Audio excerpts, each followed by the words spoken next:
I know this was kind of like a weird idea and you're like, what's going on here? Like stories, people, strangers on a boat in the middle of the ocean. But this is an event that I do every month back home. So I run a lifestyle brand called Live a Great Story, and it's all about inspiring and connecting people through stories, because I believe that when, each of us has an amazing story and a very personal one, and when we share that with other people, then that inspires other people in their own story. So even though it can be totally different, your life from this country or this continent or this language or this religion or whatever, when you start sharing your story and you share who you are, where you came from, what you're doing, what you're working on, then that gives people permission and inspiration to also do the same. And so that's how this company started. It started from travel and literally doing this about 10 years ago.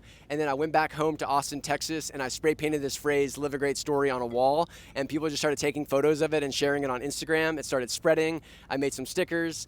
Those started spreading. People took them out into the world. I made some shirts, and people did all sorts of amazing things with it. And then they sent me their story, and then I shared those stories, and I kind of created this cycle of storytelling.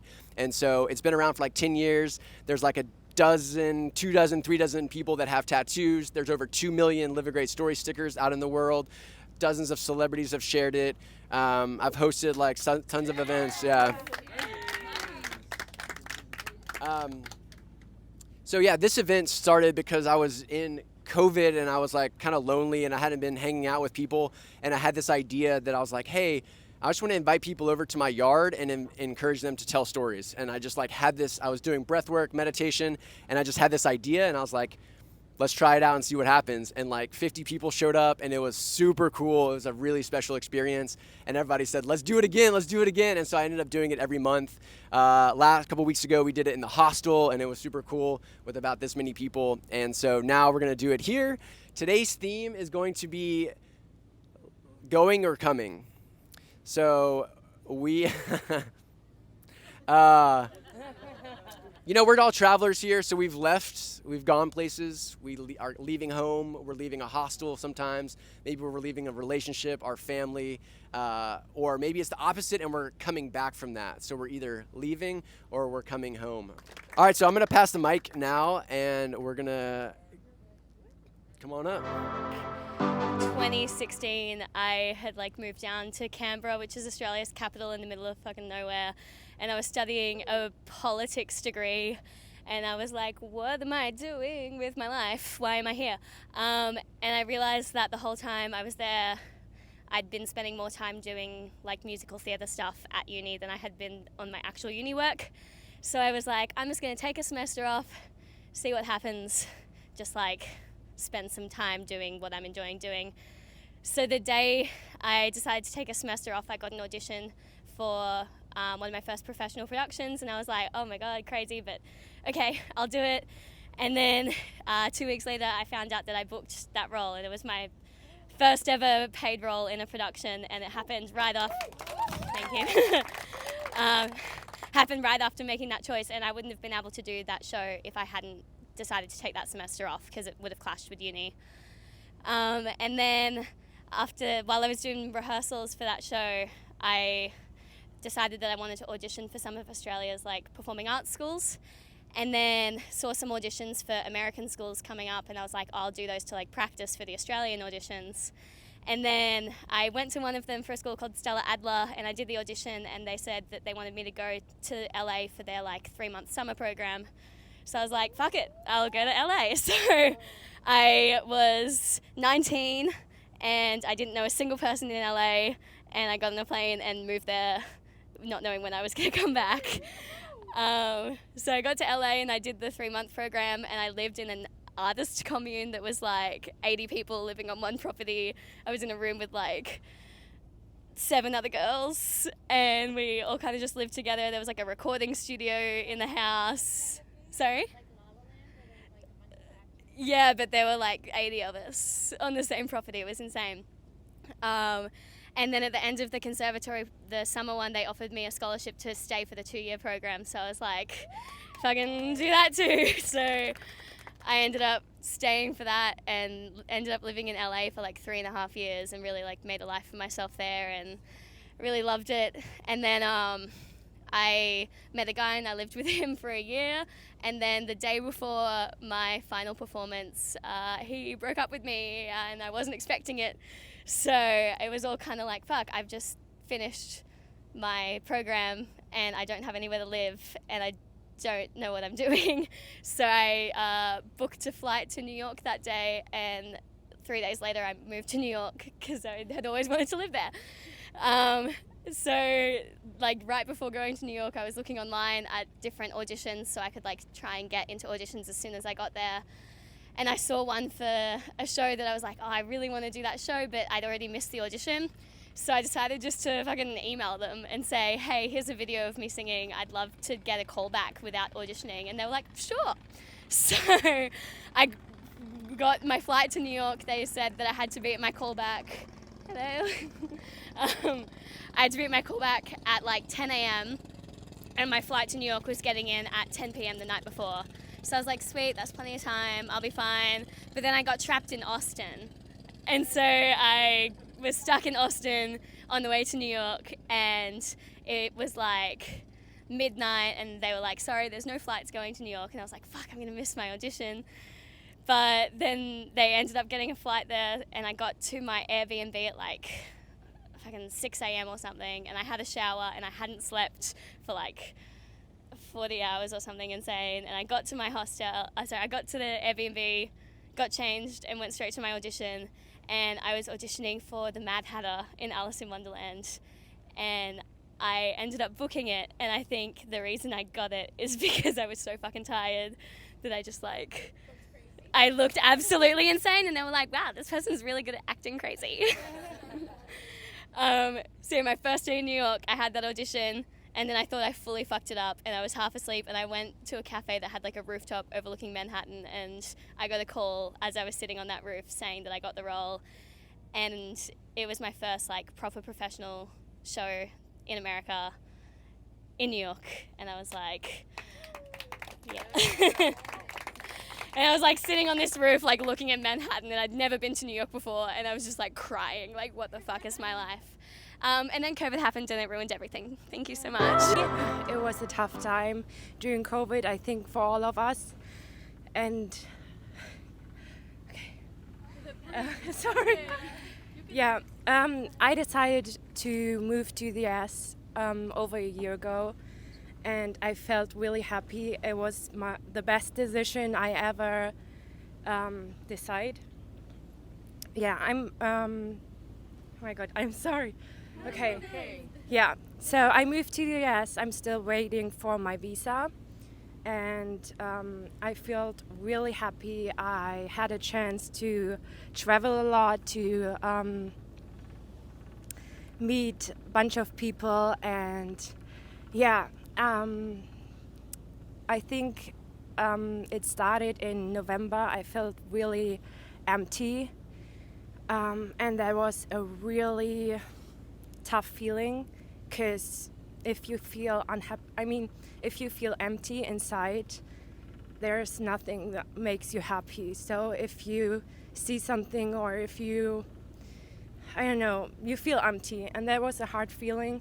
So I decided to come here, and now I feel happy again. I have a feeling inside, and it was a good decision to come here and to meet all of you guys and a bunch of other beautiful people. And I'm so glad I did the trip, because now I have my smile back. And yeah, that's my story. I'm so sorry. Oh, that was amazing. Thank you so much. The way that this works, there's two themes, and I'm going to open this up to people to share a story. So we're going to have someone, I know some people have volunteered to come up and share a story. And then we're going to break out into small groups. So where everybody's going to grab their chairs, and you're going to go into groups of 4. We'll get a head count here in a second. But we're going to go into groups of 4. So you're just going to tell stories. You're going to move your chairs around, and you're just going to tell stories to like 4 other people. So it's a lot more approachable than telling it to 50 people. You don't have to hop up in here. Yeah, it's a little intimidating. If you want to, you can. You want to tell a real life story from your life?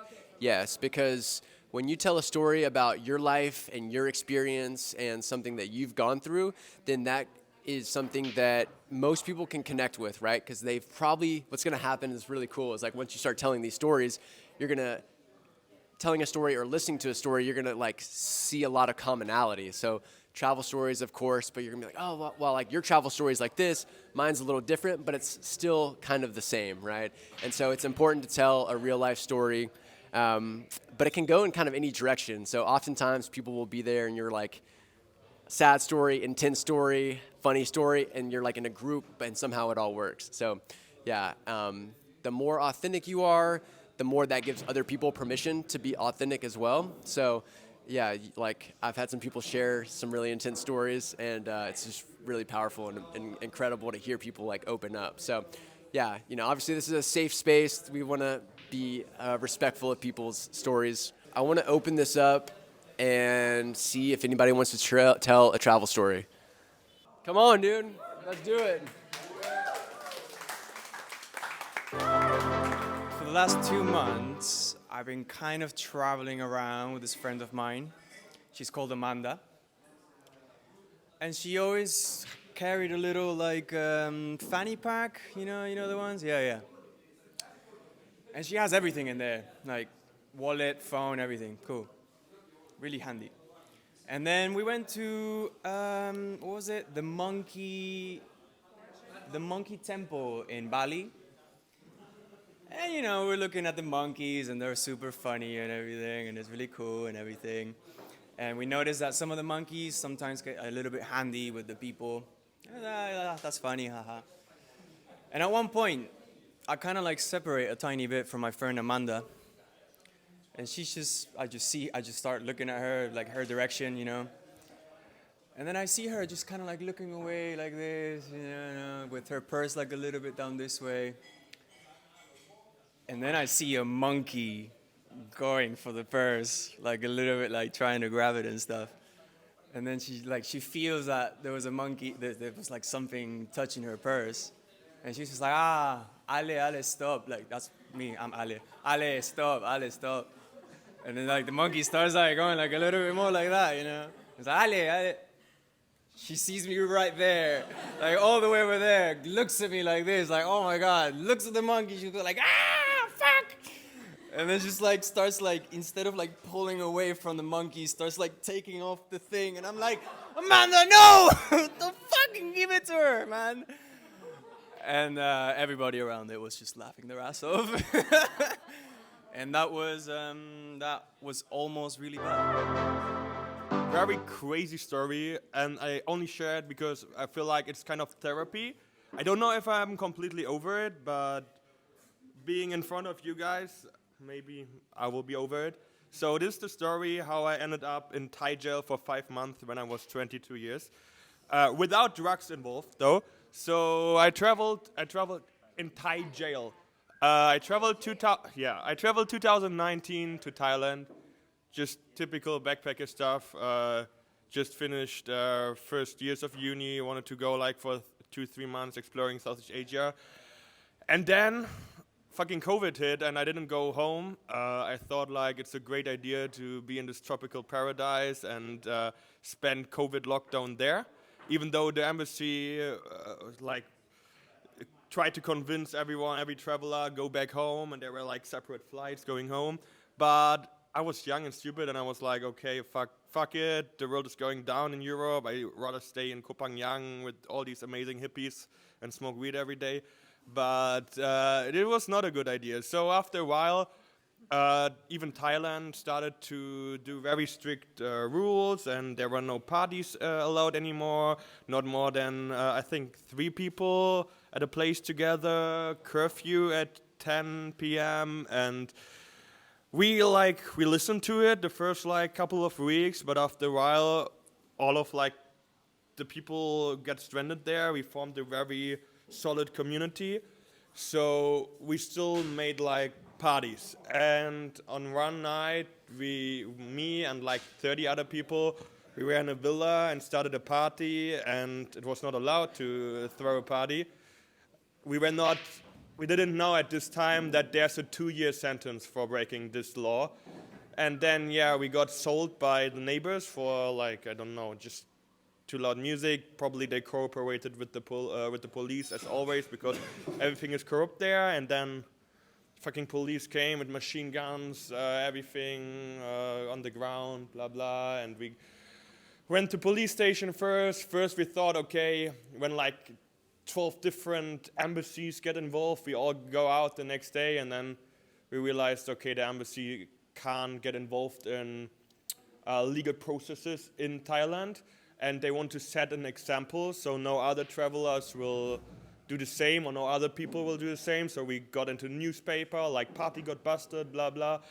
And in the first like days, all the girls were still, we were all still like pretty drunk. So we thought like we go out and all the girls were still singing Despacito, the South American girls, and it was now nice and everything, but then we realized, fuck, this shit is serious. It's a fucking 2-year sentence. And then we got from the police station the real jail, and fucking Thai jail is fucking tough as fuck. So first 30 days we spent 24 hours locked up in a cell, like, I don't know, like 30 square meters with probably 40 people. You sleep like sardines next to each other. You sleep like on the floor like this, and then the next person needs to lock in here. There's no AC, no fan, no towel, no blanket, no pillow or anything. After a while, I realized, okay, I had like a little Coca-Cola bottle, so I put it in my neck so I could sleep a little bit. And if you go up in the night to go to toilet, your space is not there anymore. And you don't want to like fuck up the Thais, because they will beat you up.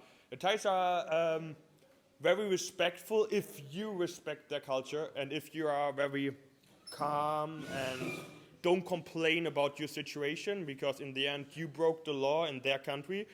And what they don't like is what most of the European people do with big temperament. They complain.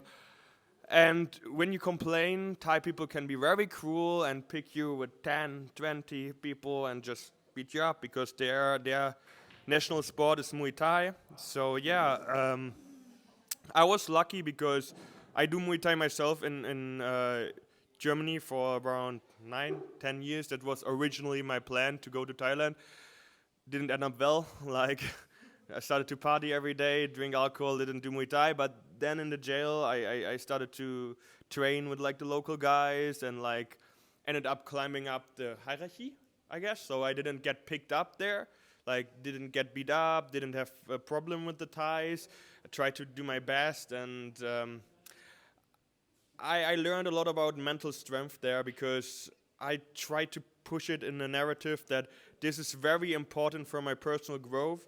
It's a very nice, hard camp kind of detox. I don't use any social media. I don't use my smartphone. I don't use sugar. I don't use pornography. I don't use drugs or alcohol. So I try to push it in this narrative to just keep on my strength, inner strength.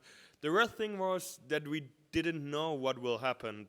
Like, we thought we will get out in any like weeks because of the pressure of the embassy, but we didn't go out. We didn't go out, and in the end, it took me 5 months to go out and fly back to Germany.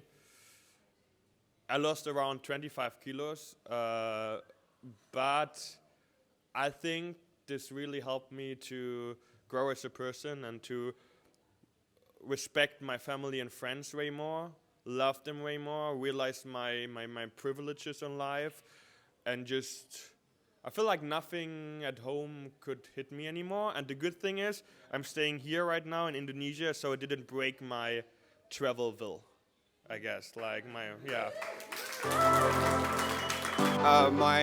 half of my family is from India, and before I went to India, my dad told me this story about my grandpa, who I knew very little about, because all of my memories of my grandpa was when he was at the aged care home. He was in bed for like 12 years before he passed away. But he was in the Indian army, and he was pretty highly ranked. He was the leader of something called the 9th Dogra, which was a company of 1,000 men, and he was the leader of all of those people. And at the time, so this would have been when my dad was born in 1953, so this would have been 1958 or something. He was like 5 years old. the Indian army asked my grandpa to go to a place called Nagaland, which I think it's like northeast India. And at the time, it wasn't a state of India, it was independent. And there were 6 tribes in Nagaland that were all at war with each other. And they were pretty intense tribes. They were headhunters. They would display the heads of their enemies in their villages, and some of them were cannibals and all that kind of stuff. And they sent my grandpa there as some kind of diplomat to try and learn about the war that was going on between these tribes, and because they wanted Nagaland to be part of India. And yeah, they sent him there to see if he could help with making that happen. My dad was very young, so he never really learned about what went down when they were there. But basically what happened was the Indian army said that they were going to escort my grandpa and his family, so my dad and his sister and all that kind of stuff, to Nagaland, and then they were going to settle in. And apparently my grandpa said, no, that's okay, I don't want an escort, I just want to travel there with my family. We don't need to make a big show out of it. We don't need like 5 army trucks following us to get there, all that kind of stuff. And they apparently were like, okay, that's sure, you can do that. They did that, and then they arrived and they settled in and everything. And one thing that my grandpa liked to do a lot, he would go on really long walks for hours, really far away from where he was living. And one of those days, he was a few hours away from home, and then all of a sudden, he was just surrounded by men with spears. And they said to, my dad, there's a lot of gaps in this story, because this is from what my dad told me, and he was also very young. But apparently, all these men ambushed him, and he was completely by himself, and they said, we know exactly who you are, we know exactly why you're here, and the only reason you're alive today is because you came alone. And my dad was living in Nagaland at that time for maybe, I think it was a full year that he was living there. No idea what happened, no idea what kind of relationship my grandpa formed with these tribes. And by the time that they left Nagaland, it still wasn't part of India. It is part of India now, but then, I don't think anything of impact happened. But the day that my dad's family were leaving, they went into the backyard of where they were staying, and in a circle there was 6 spears, because there were 6 tribes, all with their traditional colors, all of their tribal colors, and next to it was next to each spear was a shawl, which is like a blanket kind of thing that the women of the tribe weave, and that also had the tribal colors in it and everything. And keep in mind as well, all these tribes were still at war with each other when my grandpa decided to leave. But they created this circle of spears and shawls as a tribute to my grandpa, because they knew that he was going to be leaving, which means that they communicated with each other and formed some kind of truce to do this for my grandpa. And my dad was telling me this story, and I was like mind blown about, because I knew so little about my grandpa, and he just suddenly became so much more interesting from what little I knew about him. And my dad's telling me this story, and I was like, holy shit, dude, do we still have the spears and the shawls and everything? And he's like, no, my son, we've like a whole bunch, they've all been lost in time, but there was one that was in my auntie's place, so my dad's sister, there was one that was on display. And I was like, holy shit, was it there when I was last there? Because the last time I was there was when I was like 7 years old or something. And he's like, no, it's not there. Your cousin destroyed it in a tantrum. And I was like, oh my God. But then I went there again when I was 23 years old, and I'm in my auntie's house, and I'm walking up the stairs, and there's like this 9-foot spear with like these red feather patterns on it and everything. And in the middle, it's been duct taped together. And I run up to my dad, and I was like, dude, is this what I think it is? And he's like, oh yeah, that's one of the spears that I was talking about. And I was like, holy shit, because I was there for a month before I realized that this spear was in the corner of the staircase. And then yeah, it was just really cool to see this spear and look at this thing and realize that there was so much about my grandpa that I didn't know, and what the fuck happened the entire time he was in Nagaland, like the fact that they respected my grandpa enough to do something like that. And yeah, I just thought it was a really cool story. And when I traveled to India, I saw that and I was like, oh, sweet, I got to see it. And that's the story. So. This is actually one of the coolest stories that's happened to me with Live a Great Story. So Live a Great Story, I spray painted it like 10 years ago on a wall, and ever since then it's been spreading. So like super famous celebrities have seen the graffiti street art. I go put it up, at night in different places, and like celebrities have taken photos of it. There's like over 50 people that have tattoos, so it's crazy. Like I've met a bunch of people that have Live a Great Story tattoos, so lots of really cool stuff has happened with Live a Great Story. But probably one of the coolest stories is that I was in the Hajong Loop. Has anybody, who's done the Hajong Loop? Let's get it right. Yeah, it's amazing. So I was just there before here. I was in Vietnam, and I was on day 3, which is like one of the most epic days. I did it all by myself. I didn't do a group. I rode solo, which was super cool. I have a drone, so I was able to like pull over and fly the drone by myself. And so day 3 was just like amazing. It rained, so like the fog cleared out because it's like burning season, so you can't see anything. And so I was just like having this epic day, like riding full speed through the mountains, just like it was incredible. And so I was running out of gas. And so I was running out of gas, and I was like, should I get gas? And I was like, no, I don't need to get gas. And then I drove out of the city, and I was like, no, I should probably get gas. And so I turn around, and I get gas, and I'm in this like tiny village in the middle of nowhere, right, like middle of Vietnam, in the mountains. And I pull out, and all of a sudden, like a big group of people, like one of the groups drives by, and this girl rides up next to me, and I have my Live a Great Story jumper on, and she's like, I call it a hoodie, but she calls it a jumper. She's like, yo, riding beside me, she's like, nice jumper. And I'm like, what's a jumper? Like, I had a poncho too, like a blue poncho. I'm like, this thing? She's like, no, like, Live a Great Story. And I'm like, oh yeah, thank you. And it was like a really cool moment. We're like in the middle of Hajong, like so far away from Austin, Texas, so far away from home. And she likes Live a Great Story, which is really cool, right? And so we're just riding next to each other for like a little bit, and I joined their group, and then someone crashed, and I like went around their group and like left them.